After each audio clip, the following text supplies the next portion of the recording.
In the day's other headlines, a series of tornadoes killed at least 2 people in northwestern Indiana and leveled homes and businesses in neighboring Illinois.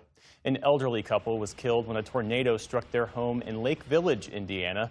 Fire officials there say at least 10 others were injured. And in Kankakee, Illinois, a tornado flattened entire neighborhoods. Residents were left in shock, while the city's mayor expressed relief that lives were spared.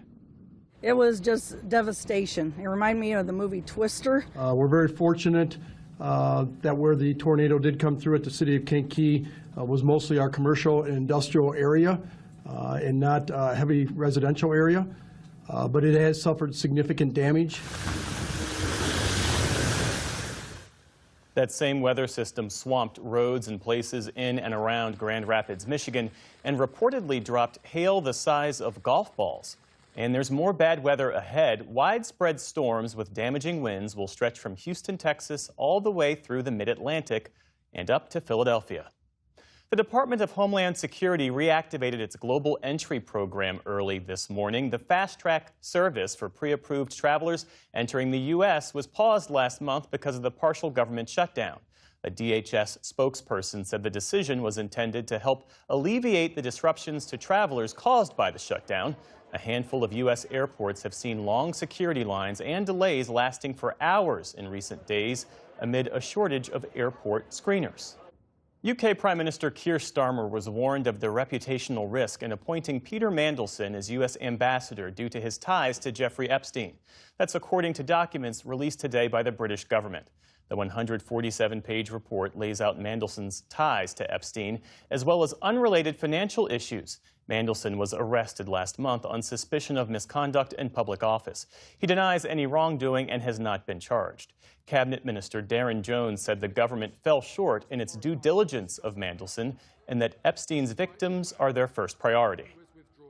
Peter Mandelson's behaviour was an insult to them and their suffering. I am therefore sorry that these events leave those victims with no choice but to relive their horrors with still too little justice being served.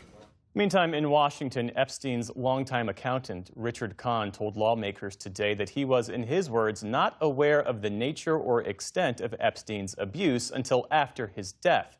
That's according to opening remarks obtained by reporters ahead of a closed-door deposition by the House Oversight Committee. Kahn remains an executor of Epstein's estate and also denies any wrongdoing. 7 members of Iran's national women's soccer team remain in Australia, an Australian government official said today. That's as the rest of their teammates head back to a country now at the center of a widening war.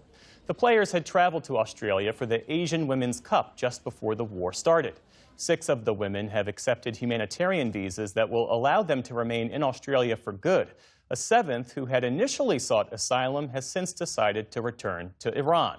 A decision supported by Australia's Home Affairs Minister. In Australia, people are able to change their mind, people are able to travel. And so we respect the context in which she has made that decision. For every member of this delegation, they have been shown a respect by Australia that would be unfamiliar to them in Iran. Also today, Iran's sports minister told state television that, quote, under no circumstances would the men's team participate in this summer's Soccer World Cup, which is being hosted by the U.S., Mexico, and Canada. Those comments came hours after FIFA's president, Gianni Infantino, said that President Trump told him Iran would be welcome. On Wall Street today, stocks ended mixed as oil prices turned higher and investors digested the latest report on inflation. The Dow Jones Industrial Average fell nearly 300 points on the day. The Nasdaq managed a slight gain of almost 20 points. The S&P 500 closed just barely in the red. Still to come on the NewsHour, the U.S. and Ukraine work to combat Iran's drone attacks. President Trump demands a congressional bill to combat very rare occurrences of voter fraud. And the immigration crackdown in Minnesota sparks fear even among people in the country legally. This is the PBS NewsHour from the David M. Rubenstein studio at WETA in Washington, headquarters of PBS News. Support your local PBS station. Your local station needs you now. Your generous financial support is more critical than ever to keep your local PBS station strong. Make a gift today to continue to provide a home for the NewsHour and other programs you rely on.